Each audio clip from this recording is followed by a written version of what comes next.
retweeting tweets, and we are here. We're I'm vibing. We're vibing. I'm gonna retweet the tweet too.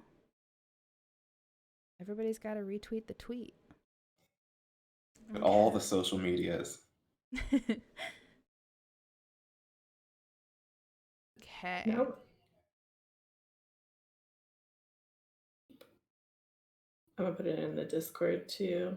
Oh, good call. Good call. That is what that is for. Community. I also really appreciate that y'all used my Twitter image, so I'm looking smug AF. Like, like Well, hell we yeah, can I'm make about an to talk on the about some fly graphic. Necrobarista. We're just like, Twitter's probably fine, right? Yeah, I like it. Basically, like if I go to someone's Twitter and I'm making like a graphic real quick beforehand, as long as it's like not like crazy pixely, I'm like, you know what, this is the photo that they thought looked good. I'm gonna go with it because they do look good. I like the Jess is just like, because you know what? They're right. They're right. Yeah, exactly. Like, yeah, I'm gonna use this for a graphic. I'm gonna put this face everywhere. not really, but anyway. Anyway. So this is gonna be a spoiler stream for Necrobarista. Ty, do you kind of are you gonna do intros here? Are we gonna wait for more people to come? How are we doing this? This is our first time. You know, what a good question. I figured we could probably give it a couple minutes, I guess, just to like let people kind of flow in as they would like to, and we can just kind of vibe for a minute and hang out. Sounds good to me. Enjoy. Jordan, can you walk us through your weeb wall? Ooh, that's a good one. My weeb wall. Okay. It'll be hard because I think it's dark in my room. It's difficult to see, but I'm gonna try to do this backwards. So, this is so hard. These are a bunch of the characters from Fate, very small, very tiny. Over here is an Animal Crossing poster that was this really cute forest image of the villager hanging out with Isabella, and I originally bought it for a friend, and I was walking around Anime Expo, and then I'm like, but what if I kept it? What if I kept it for my wall? Valid. That's the danger of con merch, right? Is like, you can like, trust me to do this for all you. Day, and I'm looking at them like, man, this is a really good poster. Yeah, like you can trust me to do this, but I can't make promises that you're gonna get it. Like, the giant one, which is really hard to see because it's dark as hell, is Sekiro Shadows Die Twice, and beneath it is Ahsoka and the Bat family. Behind my giant ass hair are My Hero Academia, Legend of Zelda, more My Hero Academia. Can you tell that I like shonen anime? Turns out like shonen anime. Which is funny because I thought I didn't, and then people were like, Ty, you know sports anime is shonen anime, right? And I was like, oh, well, in that case. Well, if you put it all shonen is good. I used to be the type of person who was like, sports anime isn't all that good, and then someone's like, have you watched Haikyuu? I'm like, I don't know, like, you should watch Haikyuu. And I'm like, oh my God, this is amazing. I love all these boys. I would die for Haikyuu. Also, thank you for the sub, Harris. Yeah. Weebwall is the West Coast version of WeWork. It's just nerds coming to your house and rearranging your merch in an aesthetically pleasing manner. I love it. Yes. Oh my gosh. I would do that. Weebwall. That should be the new G4 programming, is just like cribs for gamers. Oh, that would be good. Or you could even do like a Queer Eye sort of thing for gamers, right? Oh, where we teach you how to not just wear a gamer shirt and a blazer to an award show? Yeah, it's like, okay, so I know that you like all of these anime girls with their titties out, but we need to put these statues maybe somewhere else or somewhere you can display them better. Fucking hoarders with their Ahego shirts or whatever. Oh my God, I think we just wrote a show. Netflix is like writing all of this down like as we speak. Hey G4, hello, we're available. All right, now that we've fucked around for a minute, hello chat, welcome to, this is our new show that we're trying. We've been trying to get this together for a couple months actually, and we just have not been able to. So Jordan gets to be our very first actual successful run of this show. Well, if you trust me enough to break this in. You do. I love that you trust us. I can't talk. Trust us enough. Why is that hard to say? To be with us on our first episode. It's already been a wild this ride. Is more of an extension of trust on your end than on ours. No. But yeah, hey, so I'm Ty, obviously. Jess is, I don't know where Jess appears in the graphic because we can't actually see it. Top left. Maybe she's over there. She's up.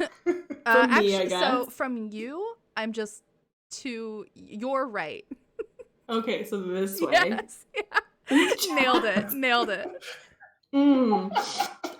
Which way is Jordan from me? Jordan's below us. Okay, so this is Jordan. He's from GameSpot. We're professionals.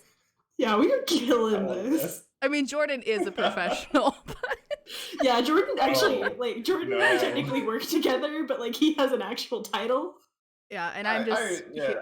Oh, no, professional Jordan. Is such a loose term. I'm the person that they bring on the podcast, and they're like, okay, Jordan, you need to make sure that you drop only 1 or 2 F-bombs this time. You can't just say fuck every other sentence. You can't do that. I'm like, that's how I speak. That's how I express myself. That's the nice thing about coming on here is we have no rules like that because we physically couldn't keep them. Yeah, just get it. Just get it out. Honestly, let loose. This is your time. Excellent.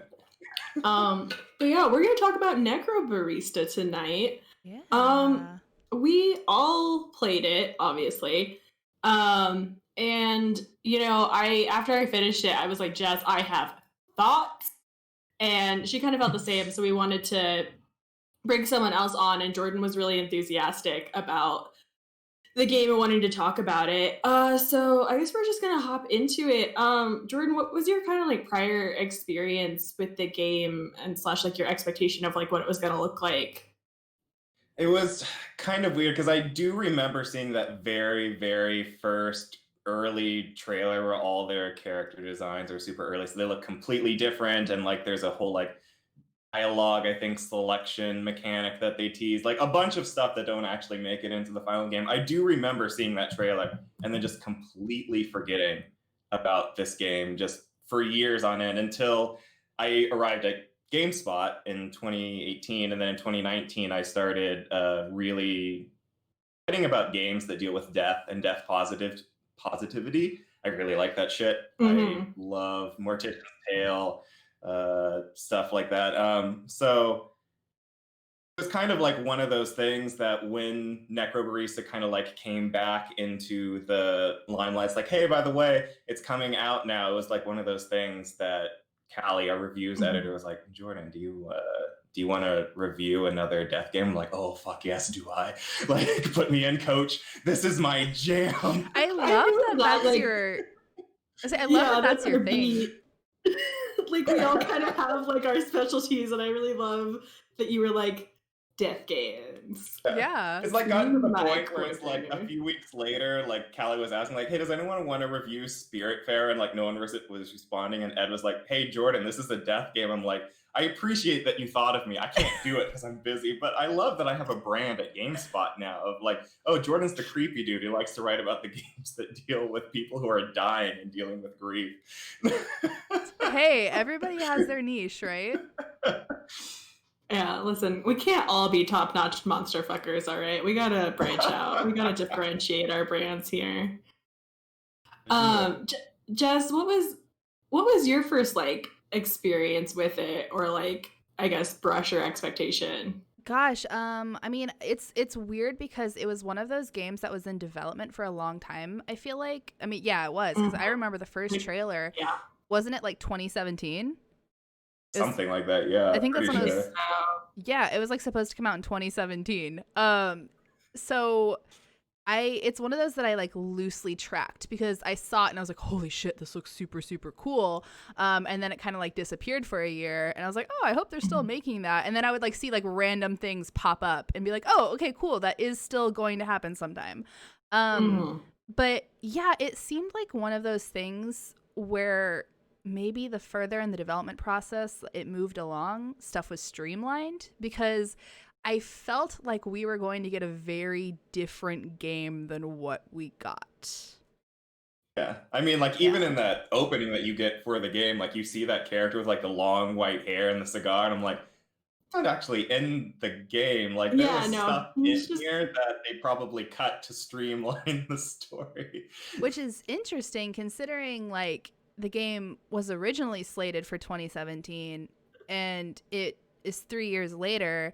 And it seems like, I mean, obviously, I feel like they had to have, like, reached a point where they're like, okay, we have to scale back. Like, something was happening. But at the same time, it was, like, 3 years. So I'm surprised they scaled back as much as they seemingly did. Well, and the game doesn't, like, I feel bad because I feel like this is, like, the taking shots at Necrobarista part of the show. Yeah. But, like, it doesn't run super well. So I feel like they must have had to, like, really take some steps back from what they were originally planning, just because, like, the finished product, like, just on a technical level, like, still kind of stutters. Like, I don't know about y'all, but I had some bad crashes on my game. Oh, really? That's surprising. Did you play it on PC or iOS? I played it on my iPad, and, like, a bunch of the first person sections just made it, like, completely crash. I played it on PC. Weird. I didn't get that at all. I never had any crashes. I played it on PC, no crashing or anything like that. It was during the first person sections, though, like, very stuttery. And that was even after, in the settings, you can kind of adjust the camera shake. And I minimized it as much as I could. And I still felt like it was just kind of shaky. And this is a fairly new PC. Like, I can run, you know, like I've played Overwatch on this no problem. So it was weird. Jess, your computer's not ready to handle the souls of the damned. Apparently not. Yeah, it was rejecting death. It said absolutely not. Get this cursed shit away from me. But yeah, I did have issues with how it ran, and it's hard because, like, it's like you said, Ty, like, I don't want us to just feel like to just be taking shots at some indie dev, because obviously there are, like, so many restrictions with, like, with money and like what you can do, you know what I mean? There's so many limitations for smaller studios. And, like, it seemed like a game that wanted to be much bigger than it was, and it had these really big ideas, and, like, the art in that game is really good. The music in that game is really good. Like, the elements of that game are super good, but, like, cohesively it just doesn't quite 100% come together for me. Yeah, I think so. I guess, like, before we get into our full thoughts, like, so my first impression of it was actually Ian from OKB's 2018, I think, PAX West preview of it. And I read it and I was like, ooh, it's, like, about death and barista-ing. Like, fuck yeah, that sounds dope. Super in for that. I can't wait to make ghost coffee.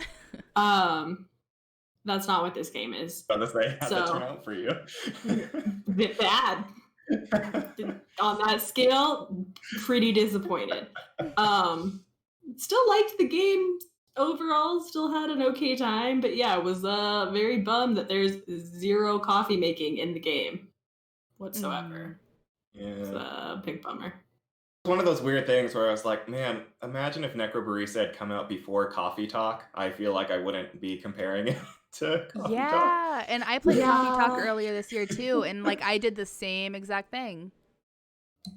Well, and that's the thing that's rough, right? Is, like, I feel like those two got kind of announced the same time-ish too, because Coffee Talk was another one that's been around for a minute before it came out. And so I feel like both of them were, like, supernatural coffee shop games, so I feel like it's just really easy to draw the comparison. And it's just unfortunate, because I think Necrobarista probably handled its story elements a lot better than Coffee Talk, but I wanted to make coffee. I would agree. It's like one of the... No, go ahead, Jordan. I was going to say, it's like, it's one of those weird things. So many games that deal with death kind of put you in a caretaker role, Spiritfarer, Mortician's Tale, you're the Mortician. What Remains of Edith Finch, you're, like, taking care of the stories of all these family members who have died. And in Necrobarista, like, talks about death and grief and all this stuff, but you never at any point do anything to like care for the deceased. I wrote about that. I wrote about that for my cooking column, like about how like cooking and like making things for people is like an act of care, and like Necrobarista frames it as that. There's like multiple points where like they talk about God, what's his name? Why can I not remember? Che. Oh, Che. No, they talk about Che, like Che like clearly comes up to people and is like, oh, like you're having a hard time. Do you want me to make you a drink so like you stop having a panic attack over the existential dread of being dead? Like, and that's great, but then like you don't get to do it. Like you don't get to care for the people. Like you just watch Che and Maddie do it, and you don't even watch them do it. Like we don't get to see them make the coffee either. It's like, oh, they like poured a shot or whatever, like, and that's it. And it's like such this weird thing. When I was writing the review for this game, like Ed and Callie were giving me notes in QA, and they're like, Jordan, it sounds like you really liked like the characters and everything like that. Why are you negatively talking about certain aspects of it? I'm like, it's really hard to explain. It's this weird thing where I sympathize with so many of the characters, but I don't actually empathize with any of them because the game's not letting me be any of them or take care of any of them. And I'm like, I don't know how to put this. No, that's exactly how I felt. Like I felt weird coming out of this game because I was like, I didn't dislike it, but no, it's a great story. Like I really, really liked the story, and I felt like parts of it were really, really resonant for me. Especially like Kishan's whole arc with Ned, I think was really unexpected and good, but yeah, it just feels like there's kind of a barrier between you and the characters because the game like wants, number one, doesn't let you take care of anybody, but then number two, I feel like it wants to be like a mystery that you're solving while also telling you a very straightforward story, and it's like you can't be both. Like you can't tell me this linear story but then also have like these mystery first person elements, because that, I don't know about how y'all felt about those, but like those kind of made me feel more alienated from the story. I was like, why am I randomly wandering around and like which character am I supposed to be right now? And I don't know, it was weird because it's a video game, but interactive elements I feel are kind of like the weakest aspect of it. And like I hate that I keep saying all these negative things about it. I like this game. I like it a lot, but it's also one of those games that I really struggle calling it a game because so much of it is just, I feel like I could have gotten a very similar experience reading this as a comic book as opposed to just playing it as a visual novel. Like the motion and like the 3D graphics are really awesome and I like that. But the fact that the few moments where I'm taking control of something, I'm not quite sure, some disembodied spirit or whatever, and just like walking around and interacting and solving these, not even solving riddles or whatever, you're just finding the correct number of words to unlock these side stories. Yeah, these like little bits of lore. Well, and I feel like that part of it wasn't super well explained because like you have to get the words, you like after each chapter, right, you like pick the words that stood out to you or whatever, and then you get to use those words. They each like represent a different stat kind of, and then you can use those to like basically as currency to unlock like side stories around the cafe. But like there's not really a way to tell which word is going to equal what unless you were like really paying attention to the context that like each one came from. And so I had no idea what I was doing for like the first 2 hours of the game. I'm like, I'm just clicking words that seem important. And then like after a while I'm like, oh wait, I need to be clicking on the right words to get the right points to unlock. And it just like that part like wasn't explained. I screwed myself. It like wasn't explained well, especially because like Che, like when he introduces it, he's like, oh yeah, just like click on, or like, you know, like just whatever sticks out to you. And I was like, okay, well, like these are the things that stuck out to me, so I'm gonna do it. And then like I didn't have enough points to open like certain things, and it's not like there's a way to like go back and change your answers or anything. So it's just kind of like, okay, cool. I guess I'm just not gonna get this extra like world building or whatever. It's a shame because some of the stories are actually really good. I don't know if either of you found it, but like in the basement, there's a story where like Maddie and Che are arguing about whether or not poppy seeds are like worth anything. Maddie's like, poppy seeds don't taste like anything. They should be like illegal. They should be destroyed. Like, who wants this? They don't add anything. And Chase like, no, it's not that they add something. It's the fact that when it's in like a muffin or whatever, it gives you the sensation that it must change the flavor somehow. And they're just going back and forth. And it's this hilarious conversation. And I I'm didn't like, get that. why No. is this I didn't either. behind this mechanic? And I don't know. It felt like one of those things where obviously you can't tell what the devs had planned, so you can't tell like what they were going to do or whatever. But I'm like, it almost feels like there were all of these stories that they did want to tell, and they're like, we just don't have enough time to animate all of them. So let's find a way to include them just in a text-based formula. Yeah, and like I like Necrobarista as a visual novel, but I wish that they had kept it a little bit more simplistic, I guess. Like I wish they had just kept it kind of more static, so like more standard visual novel, just because like this way, like aside from the first person sections that I didn't really like, I also wasn't a huge fan of like the camera cuts, just because like the camera would keep moving and then like I would expect like the scene to keep going and then it doesn't. They just like awkwardly stop until you click. And it's like at that point I would just rather they not move. Because it's like I don't know why, but it just like really threw me off, like waiting to see like what was gonna happen and then like, oh, the scene isn't gonna keep going. Like I have to click and then it's gonna continue the next animation. And it was just really weird. Yeah, I did that. I was streaming it, and there were several times when like during the stream I was just like looking at the screen waiting for it to progress, and I was like, oh shit, sorry. Like I had to click forward.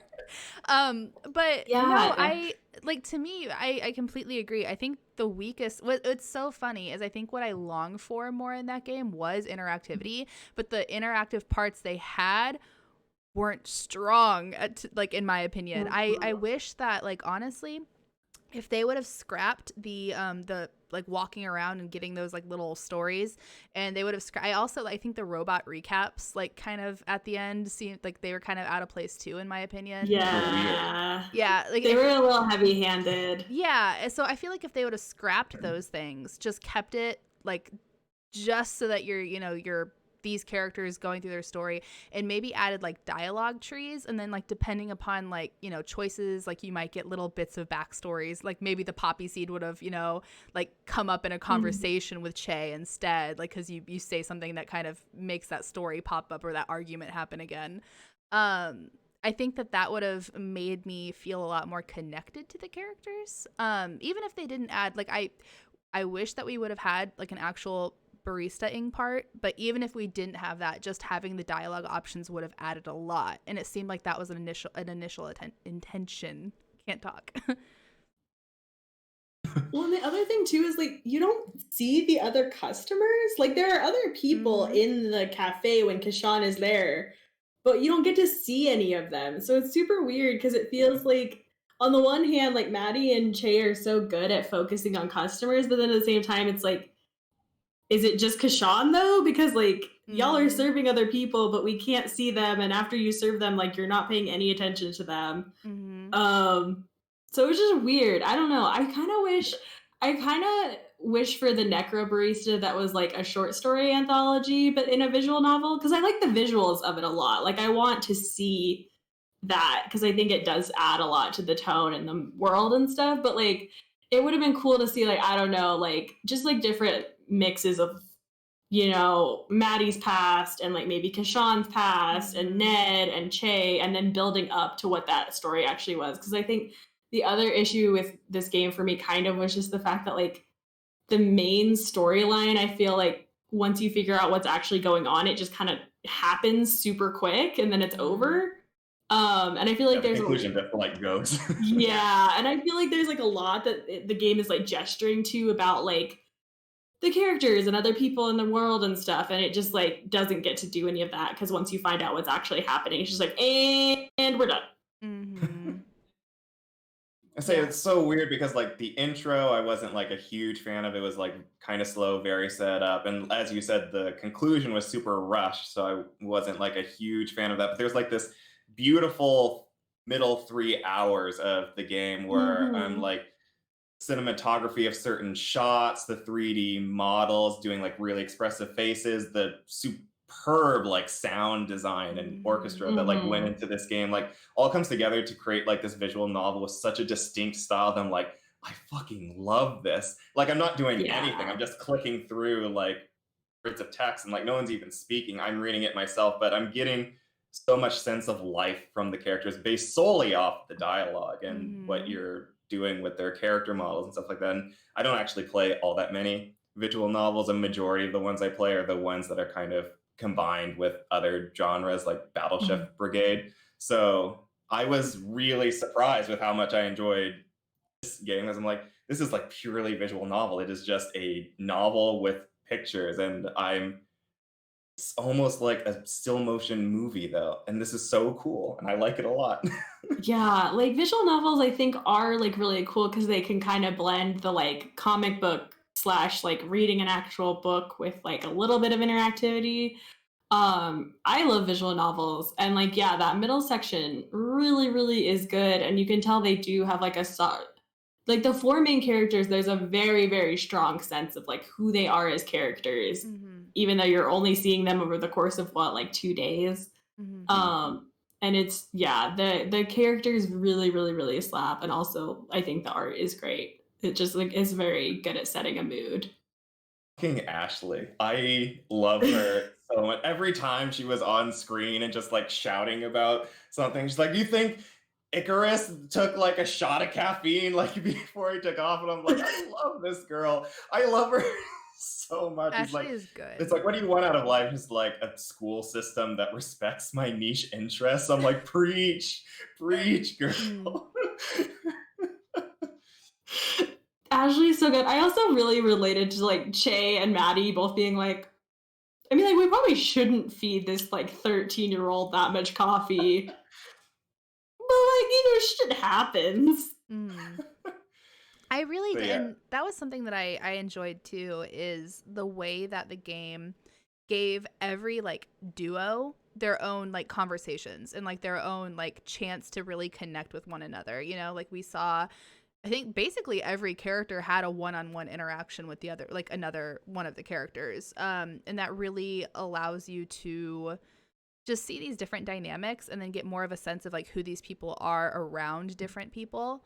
So yeah, I thought that was really cool. Like, I don't know, like that's the big thing for me. And I think that's kind of what we're all kind of saying, is just like the elements of this game are really good. There's like a very strong core to the game. Well, and even like the way that the dialogue's written too, it doesn't fall into what's, I think I actually didn't read the article. I don't even remember who posted it, but I remember like I scrolled past it and it was just like, does Necrobarista have like too many jokes and it's not funny because like it was something like that, and I was like, I totally didn't get that. To me, like it didn't. Like, who the fuck wrote that? Yeah, I don't remember who. I should have. It might be someone I actually know. It probably is, honestly. It was like on my timeline, but I just remember like glancing and I was like, I totally didn't get that, and I just went past it. But there are some games. No, go ahead, Jess. No, I say there are some games that do that though. Like, you know what I mean? Where it's like you don't necessarily get, like, people are more focused on the dialogue than like the characters saying the dialogue. This game didn't feel like that. It felt like every character like consistently was their personality. It would say things that were very in line with like how they would talk, with the jokes they would make. Yeah. There were a couple moments where it like flirted with being like a little bit too like punchy. Yeah, like a little bit too like pointedly millennial humor, I think. And that was what I was about to mention. It's like the four core characters are strong, but then there's like that one chapter where they introduce the two students, and then that like one woman who comes in and flirts with Maddie. And like that one section in particular, I'm like, okay, you've introduced these characters. I don't really know what their deal is, and then they're just gone. And which is a bummer too. That's rules. Yeah. Oh my god, I love her so. The lady and I don't even know her fucking name. I think it's Samantha. Samantha and Maddie, when they're talking, that is such a good conversation. It's one of those moments where I'm like, man, I have been Maddie so many times, where I'm like busy like doing something, and then someone is like, do you not realize that I'm flirting with you? I'm like, what? And I just like look up like bulbous eyes. I'm like, that scene is just so perfectly well written. Like Maddie is like genuinely shocked and she's like looking at Samantha in a whole new light. And she's like, wait, you have an interest in me? I was just trying to make you a drink. And it's like, I love it so much. No, I really like the Samantha interaction. And like I almost wish, okay, so if they were going to do that, right, and just show like these little like snippets of these different customers, I just wish that we would have gotten more of like, I mean, Samantha's interaction with you is like gotta be less than like 10 minutes. It's probably more like 5 minutes, honestly. And I wish you would have seen more of those. To me, like only giving us 2 of them, putting them in the same chapter and having them like, that's just it. Like you just have these, like it just seemed very random, because I expected at this point, based off of like Kashan's introduction and stuff like that, I was like, oh, like Samantha's gonna be a main character, and then you never see her again. No, you don't. It's like this weird thing because in the beginning of the game, they like establish this huge rule where it's like the living are allowed to come in here and the dead can come here for 24 hours.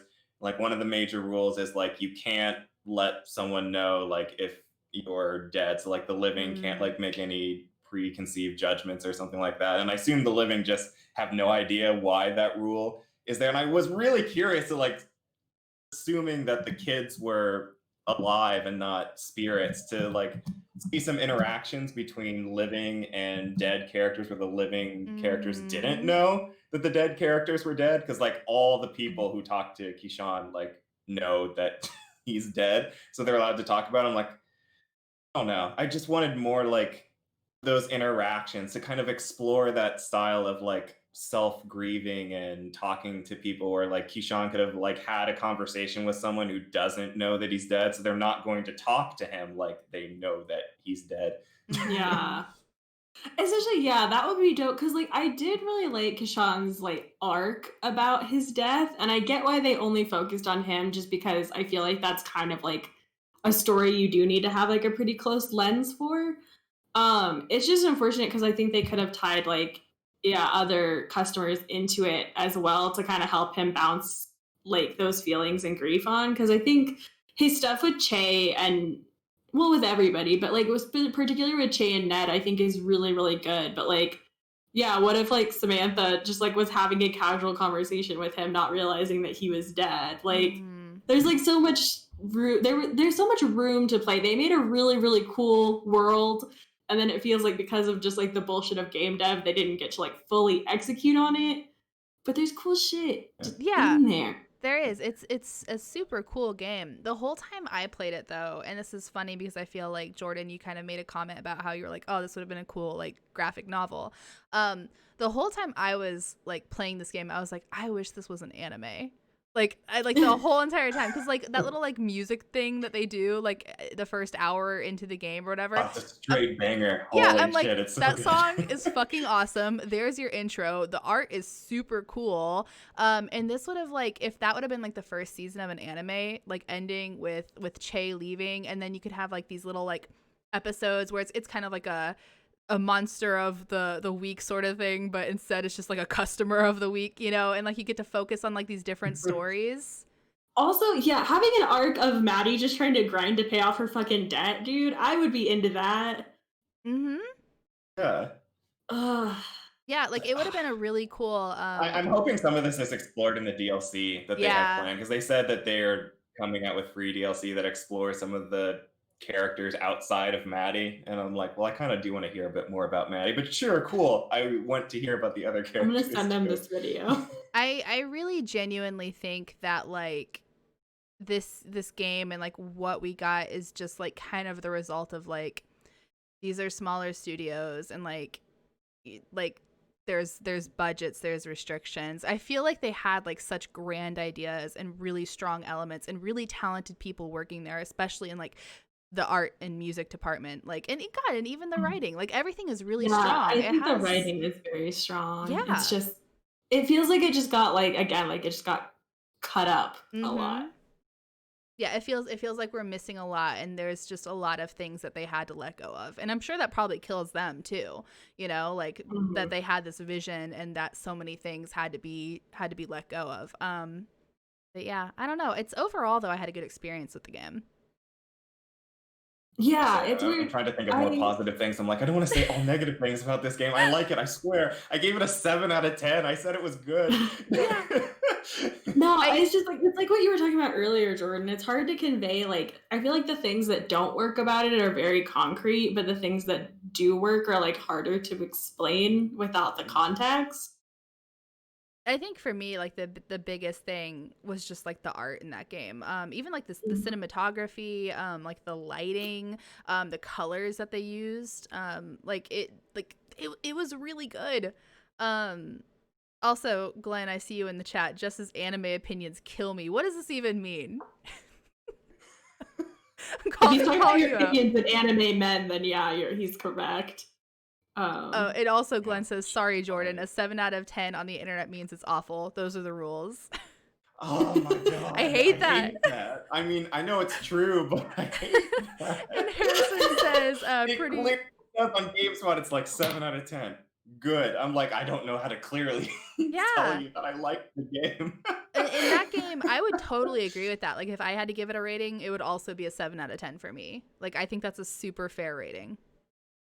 Sorry, I use the bloody disgusting scale, so probably like a 3.5. Yeah. I still genuinely don't understand how scoring works. Every time I do a review for bloody disgusting, Neil's like, "Where's the score?" And I'm like, it's I feel like it's an arbitrary thing. I feel like there are some people who try to have like rubrics for it, but I don't know. No, genuinely, I shouldn't say this publicly because he's gonna catch on to my thing. But genuinely, when I do reviews for Neil, I don't do scores. And then he's like, "What score should this get?" And I'm like, "What did you get from that review?" And he's like, "Oh yeah, probably this." And he's like, "I'm like, that sounds right." Yeah. Yeah, that's. I mean, No, that doesn't happen at GameSpot. At GameSpot, it'll be like someone will like have a score on a review, and then like Ed, being the troll that he is, he's like, "Oh, I think this game is actually a 9." It's like, what the fuck are you talking about? I gave it a 5. And he's like, I was just testing it. I want to see what arguments you have to like convince me that it's not a 9 out of 10. I'm like, why did you do this? Oh man. Yeah. Somebody for my Last of Us Part 2 review, I can't remember who it was, but someone was like, "You gave it a 3, and that's actually higher than what I was expecting from the review." And I was like, genuinely, I have no idea. I am just vibing. Like, I don't know how numbers work. I'm gay. Fair. Very fair. Yeah, no, I would agree with that though. This game feels like a 7 out of 10 for me. Which is good. Just fine, internet. It's good. It's means good. No, I think it's definitely like worth playing. Mm-hmm. I think that's what I would say is like, for me, the good parts are good enough and special enough that it's worth playing. Mm-hmm.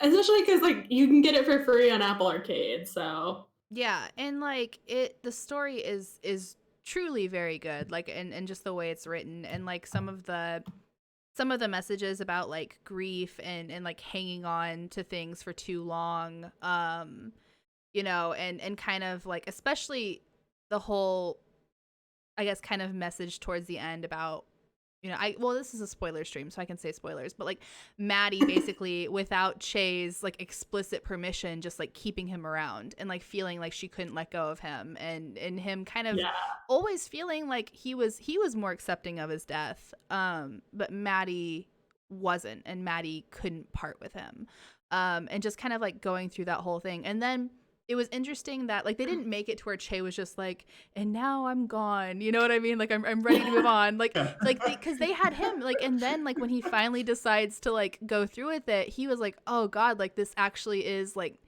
now that I've decided, this is scary, you know? And like they went into that a little bit, and like that was nice too, because it felt real, you know? Well, and I liked that they complicated the Maddie Che thing so much, because like initially when you find out what happened, the implication is like, oh, it was Maddie's fault, and then she couldn't let him go, and he felt too bad to like do anything about it. But like the more you think about it, it's like Che lived so long because he was doing shit like this. He just taught Maddie how to do it, and then he had her do it so that she could like continue this cycle, and then she fucked it up. So it was still his fault. Like, he was still the one being a fuckhead in the end. And, like, I liked that framing, but also part of me kind of wishes that the game had been a little bit harder on Che, just because I feel like they kind of make it seem like, oh, like, Maddie's the one who couldn't let go, and, like, Maddie's the one who's into doing all this dark shit and being so, like, rebellious. But, like, Che's the one who fucking got her there. Yeah. Yeah, and I feel like they could have, like, definitely gone more into that, and kind of the idea of, like, you know, Che with that maturity and with that age and wisdom being like, I don't want this for you. You know what I mean? And, like, kind of having more of that, like, I want to stop this cycle to it than they did. Yeah. And I wish, like, the part of him saying that he wanted to stop the cycle had been a little bit more, like, focused on him instead of her. Yeah, yeah. Because, like, the cycle came from him. Yeah. No, I totally. Because he was the one explicitly who was like, yeah, I wanted to live forever. And even Ned is like, yeah, I never thought you were going to die. And it's like, you don't not die by just, like, hanging out, you know? Like, that's what I'm going to do. You have to be... You're just going to vibe forever. Just going to vibe eternally. It's going to be 30, 33, and I'm just vibing. Not a phone in sight, just vibes. Not a phone in sight. Just a crispy black earth. And Jess. I took a drink of water. That was a really close call. that was almost a spit take. Wow. Oof. Everybody what's funny, but the funniest thing about that is Jordan and Ty actually cannot see me. No. Because of the way the stream is set up. We had like a million tech problems, so everybody in the stream got to see me almost just like choke on water and spit it out, but Jordan and Ty did not get that privilege. It's okay, I'll watch it in the VOD later. There you go. Glenn says not even the heat death of the universe can stop Jess's vibe. It's true. It's fair. Also, it's not wrong. Also, Harrison saying that he stopped doing review scores for their column. Yes, that's good. Scores are, I feel like people push for them because of like getting on Metacritic and stuff like that, right? But God, I hate doing them. I hate it. Yeah, I'm gay. So they can be helpful, and I am not just saying this just because GameSpot uses numbers for our reviews, but they can be helpful in the sense that, like, by giving your review a number, you're forced to write the review to support the number that you think that you're giving it. And if you can't support that number, that means that whatever you think the game is, you're incorrect, and you need to rethink your analysis because you're trying to give it a score that it doesn't actually deserve. That's fair. In that sense, it can be helpful. That's very fair. Yeah, that makes sense. That's actually, I think, probably the most, like, cogent argument I've heard for scores. I would agree with that. Normally, when I talk to people about it, it's like, yeah, it sucks, but you just got to do it for Metacritic. So... Yeah, it doesn't matter. It's like when I'm I don't writing know, a gamers review and I expect get to the it. end, I'm like, fuck. Yeah. Yeah, no, that's a good point though. I have a newfound respect for review scores now, and I will reflect on that as I vibe eternally. Just thinking about review scores to the heat death of the universe. Yes, exactly. There's Desky says good point by Jordan. So there's agreement. Yeah, Jordan, that's like the best argument I've ever heard for review scores, honestly. I honestly can't take too much credit for it. It's mostly Callie, who was a reviews editor. She was the one who explained that to me. I'm like, oh, that's fucking good. Shout out to Callie. Shout out to Callie. Callie is cool. So yeah, shout out. Also, Glenn just took a clip called Jess's Close Call. Oh, that's the spit take. I was like, I don't know what that means. Like, what did I do? What was my close call? The moment it almost ended. Yeah. But yeah, I don't know. Were there any other things that we wanted to touch on? Who was y'all's favorite character ultimately? I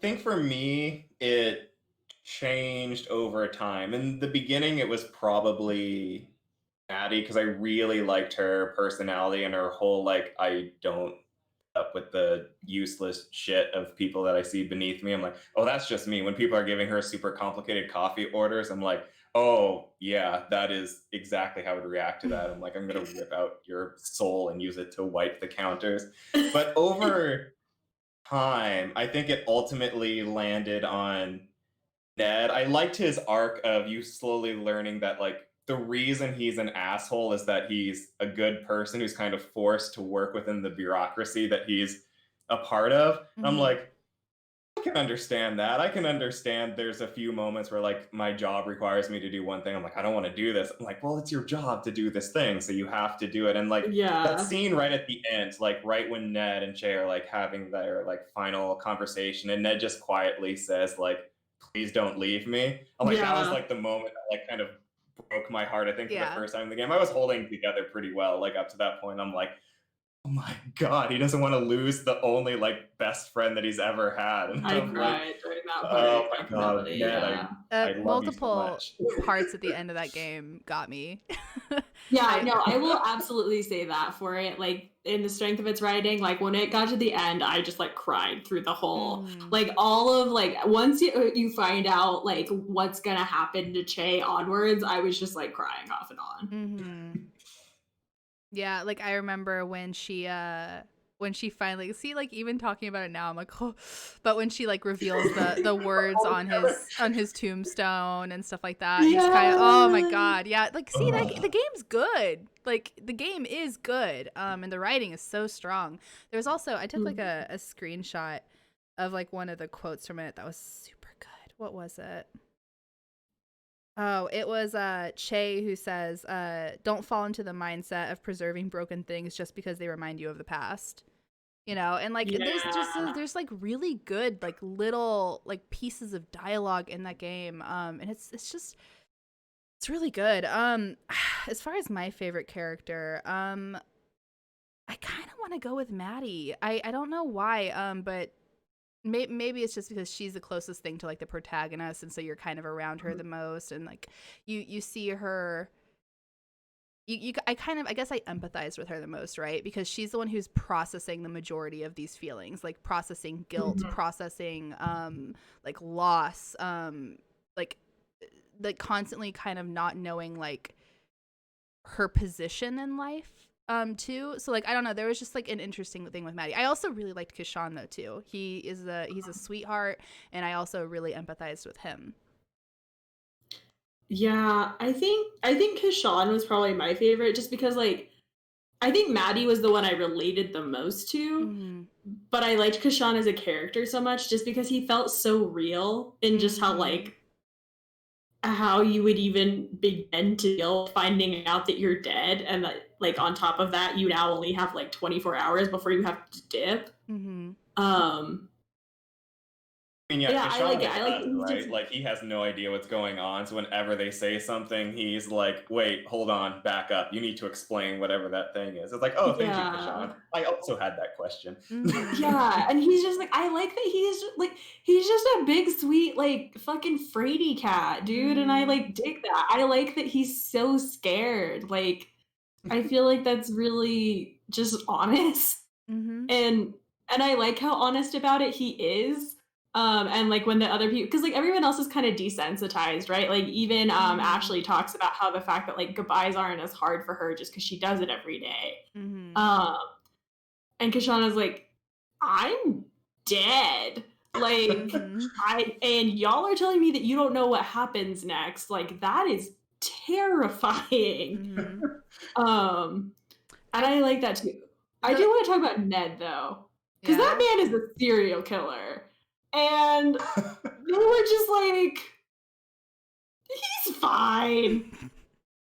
And like, they do kind of brush over that, don't they? Yeah. When Maddie is like, I know all the shitty things you've done, and she starts talking about it, and then Ned's like, look, you've done far worse than me. I'm like, Ned, you've done some shit. See, that was my thing, right? Because they don't like they say who he is, and like because the game is Australian too, and I don't know if Ned is like based on a real thing or not. I forgot to look it up. But like they imply that he's like infamous, and then you find out it's because he was a serial killer. And then they somehow take that into like, oh, he died, and then like the council hired him, and he used that to like redeem himself. But like his whole arc is like he redeems himself through being a bureaucrat, and like also like yeah, there's a scene that Jordan mentioned where like Maddie's like. I think she says like the last words of one of his victims to her, she does. and he's like, "How dare you? Don't you think I like, feel bad enough?" And it's like they're dead. You know what this reminds me of? This is actually like weird timing, but like so the Golden State Killer, right? Like he was actually like he was convicted to like the 26 life sentences today, and like one of the things in like the article I read was like, I guess he said like, you know, from the bottom of my heart, I'm truly sorry. And I was like, my dude, you killed 13 people in like sexually assaulted 50 women. Like, I just don't believe it. You have it in you to say from the bottom of your heart you're truly sorry at this point.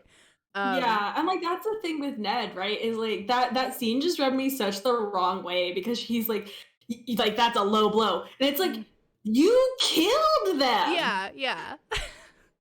Would have been nice if they had done a little bit more to explain exactly how Ned has like what he's done to make up for what he's done, because it's like he's being forced to essentially keep track of everyone's tabs. I'm like, how do you do that? Like, what are you doing exactly? Especially because Maddie says that there's flat out like Maddie flat out says canonically that they don't keep track.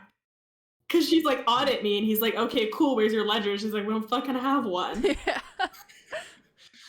Like, yeah, and then I just like I don't get Ned. I wanted to like the game wants you to like Ned. I wanted to like Ned, but then I kept thinking about it. I was like, no, fuck this dude. He killed a bunch of people, and then he died, and then to avoid actually dying, he started working for the feds of death. Like, what? How? What? There's nothing.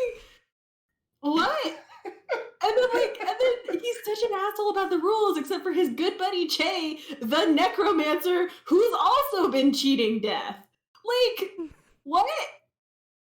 That would have been an interesting like exploration of the relationship to show the fact that probably most of the people like in Ned's life haven't known him actually long enough to see how he has changed, except for Che. Che's the only one who has seen probably any significant growth in his character because he's known him since he became a demon, I think is what he is.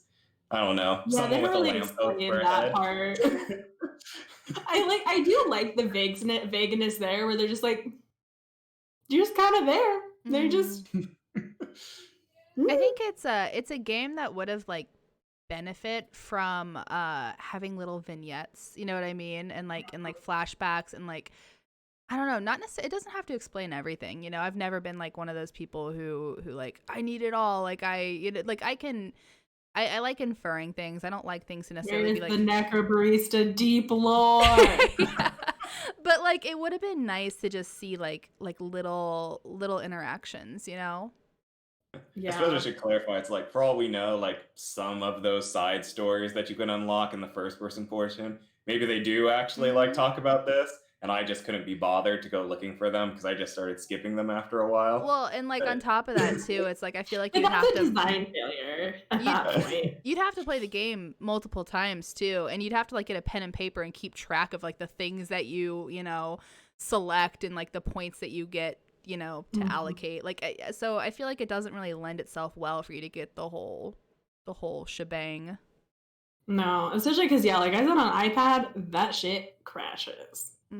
I had to restart multiple first person sections multiple times. Yeah, which was so weird. I never got crashes. Was it kind of stuttery for you though, Jordan? No. Really? No. Damn, maybe your PC is better. No. Yeah, I'm not surprised you didn't. I'm not surprised you didn't run super well. Like honestly, most of the games that I've played on iPad that like have a PC port or whatever, they don't usually run great. Like Heaven Will Be Mine, that is flat out just a straight up visual novel, and even that like makes my iPad run like the surface of the sun. So like I figure, but I would, aside from the fact that you can play it for free on Apple Arcade for that first like month trial, I really probably would suggest playing this on like PC. Mm-hmm.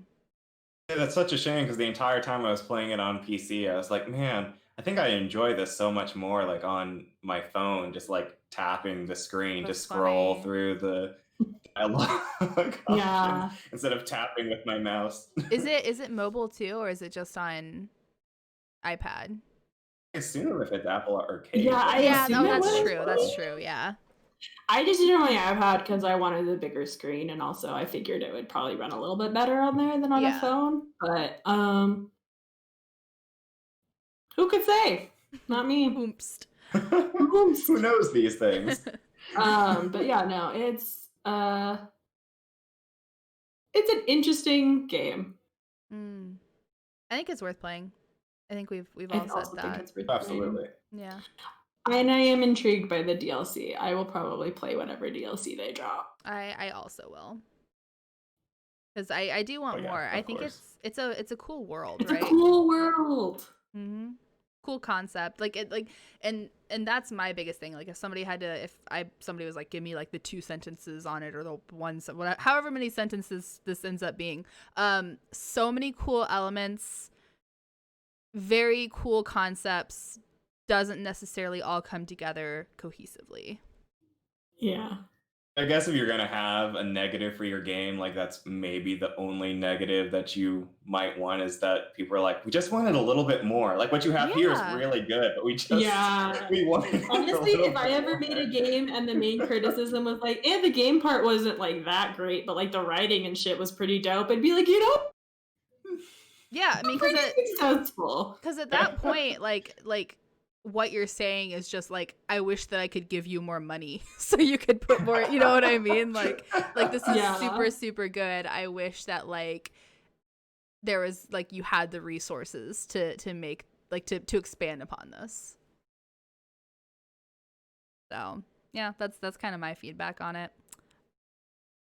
And we're at basically an hour, so do we want to give it a wrap, put a little bow on it? Yeah, I think we're Gucci good. Jordan, where can the people find you on the internet if they would like to do that? The people. All the people. We the people. And they can find me on Twitter at JMRamee. That's JMRAMEE. I mostly just tweet about Xbox, Apex Legends, indie games, and super weeb shit. So if you're into that, stop on by. But if you're not, you should honestly just stay away. That's like honestly a large cross section of our audience, I think. Yeah. There's a lot of weebs. Jess, where can they find you? People can find me on Twitter at JustJessIsFine. Sweet. And you can find me on Twitter at TY_GN8Rs. And Game Gabs is a project of Uppercut, a brand new one. Hopefully the next one will be a little more hiccup free, but we'll find out. But Jordan, thank you so much for joining us and hanging out. It was so fun talking to you. So fun. Thank you for having me. I love talking about death games, and it's like no one at GameSpot has played Necrobarista except for me, so I've been itching to actually talk about it with someone. Well, we'll keep you in mind. Anytime a death game pops up, we're just gonna like go on Twitter, DM you like a little the eyes emoji. Just Jordan, it's time. Death game has appeared. Just send you a little skull. You should have been here for After Party. Did you play After Party? After Party slaps. Or maybe what we'll do is we'll revisit death games for Halloween sometime in October. It'll be like those moments in like the spy movie where the people track down like the retired spy. It's like, we need you to come in one more time. One last job. Jordan's gonna pop into It's like, I don't do death games anymore. It's like just gonna hop into the podcast, be like, I'm too old for this shit.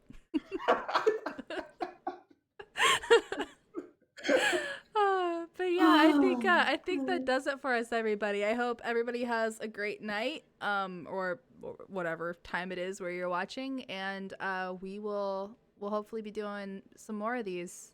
So check them out, and we will see you guys later on. Bye. Bye.